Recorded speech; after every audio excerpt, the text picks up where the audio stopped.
Students, तो आज हम डिस्कस करेंगे टाइफॉइड की पैथोफिजियोलॉजी, जो कि बी फार्म सेकेंड सेमेस्टर में आपको पढ़नी है। जो टाइफॉइड की पैथोफिजियोलॉजी है बहुत ही सिंपल है और इसको मैंने पैराग्राफ के फॉर्म में नहीं बनाया है।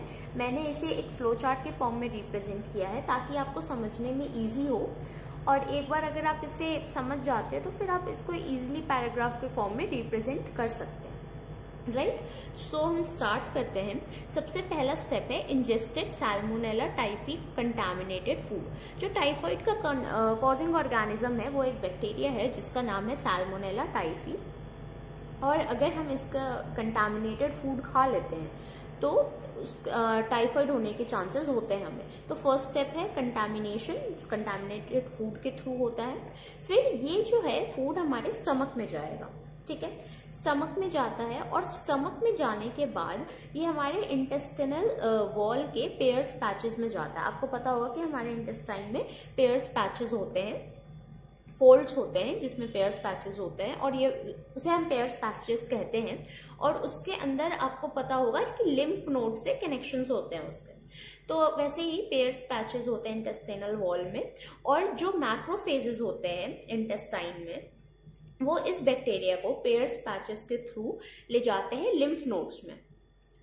जब लिम्फ नोड में बैक्टीरिया आता है तो वो बैक्टीरिया ऐसे अपने आप को बना लेता है कि वो लिम्फ नोड्स में आराम से सर्वाइव कर सकता है, मतलब लिम्फ नोड्स में वो डिस्ट्रॉय नहीं होता है। और एक बार अगर कोई बैक्टीरिया लिम्फ नोड्स में सर्वाइव कर गया तो वो वहाँ पे रेप्लिकेट करता है, अपनी कॉलोनीज बनाना शुरू कर देता है।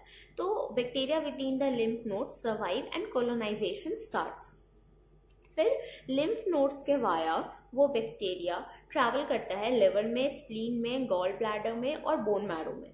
मतलब एक तरीके से आप कह सकते हो कि लिम्फ नोड से वो हमारे पूरे बॉडी में स्प्रेड कर जाता है, और क्योंकि अब उसका नंबर काफ़ी ज़्यादा है कॉलोनाइजेशन के कारण, तो क्योंकि उसका नंबर ज़्यादा है तो वो हर जगह स्प्रेड भी कर सकता है इजीली।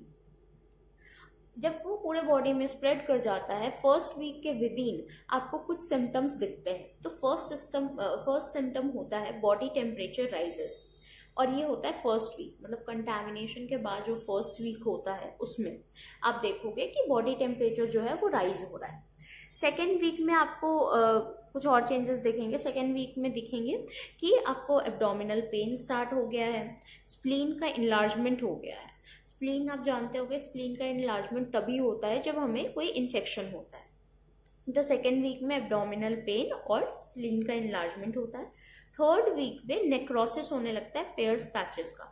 नेक्रोसिस मतलब आपको पता है death of tissue.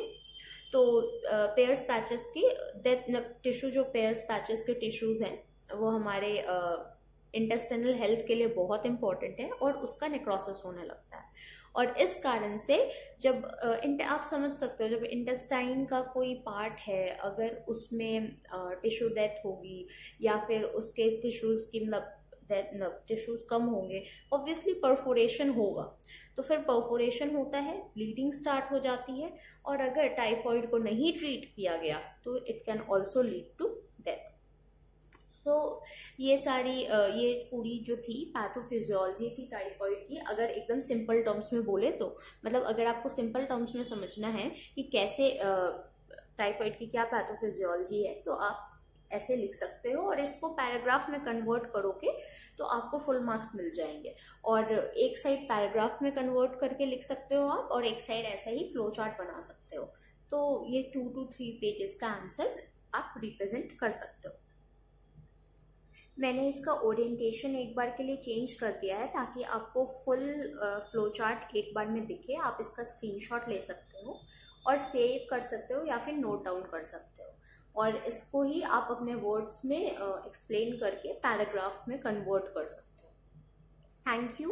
Video helpful रहा हो तो प्लीज़ लाइक करिएगा और चैनल को सब्सक्राइब करिएगा। Thank you.